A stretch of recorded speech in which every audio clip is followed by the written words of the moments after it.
Shalom. As we all know, we're going through a terrible time now in Eretz Yisrael at the events of Simchat Torah of 2.5 weeks ago. And I hope my few comments will help, giving us perhaps some insights on different issues. I'd like to speak now of the virtue of those who fell out on Kiddush Hashem.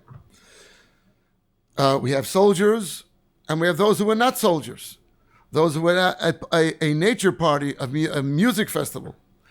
The Rambam, in his letter, which is called Igeret HaShmad, also called Ma'amar Kiddush Hashem, he says that a person who has reached the level that he was killed on Kiddush Hashem, of sanctifying God's name, even if his sins were at the level of Yeravam ben Nevat, who was a non-Russia, he has a place in Olam Abba. And then he quotes the Gemara in Psachim that those who are killed by Harugei Malchut, those who are killed by the fact that they are Jews, they're executed because they are Jews, no one reaches their spiritual level. And the Gemara said then asked, are you talking about Rabbi Akiva? Rabbi Akiva had his own spiritual level without being a martyr, without being Harug Malchut. But we're talking about those simple Jews, those who were executed in Lud when they sacrificed themselves to save the Jewish community. The Chatam Sofer, in his Tshuvot, in Chelek Bet, Siman Shin Lamed Gimel, writes, he was asked about can they bury somebody who wasn't the greatest tzaddik? Can he be buried? The question was, was he worthy of being buried in a Jewish cemetery? Because he wasn't the greatest tzaddik. And the Chatam Sofer says very clearly that he calls him an Ish Kadosh.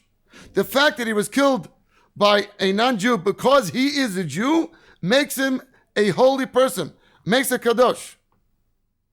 And then he goes further to say that Hane'eraga Yedei Rotzeach, someone who's killed by a murderer who was looking for Jewish blood, he Kadosh Yamerlo, he is called holy.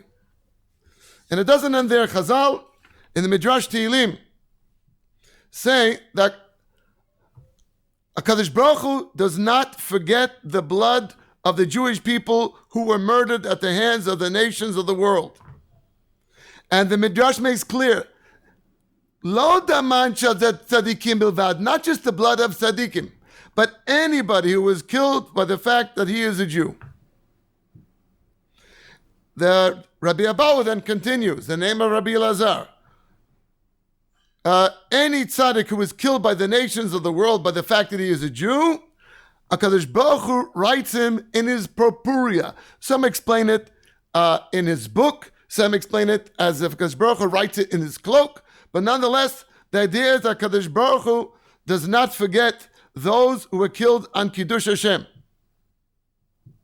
And then, if at some time Goyim will come and say, no, we didn't do anything, HaKadosh Baruch Hu will then come with the record of those who were written by him who were killed on Kiddush Hashem.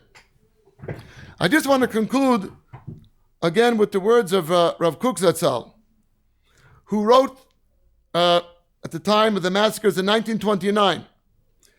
He says, on the one hand, that we are speechless.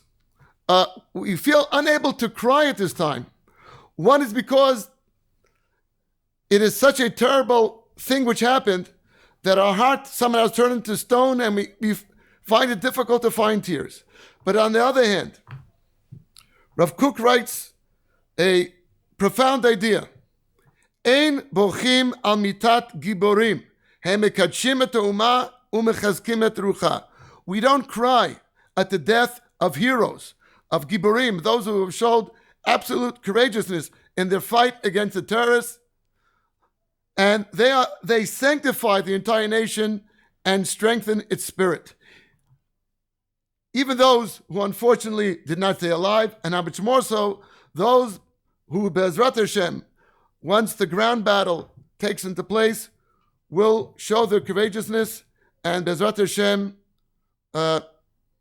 show who is the ruler in the world.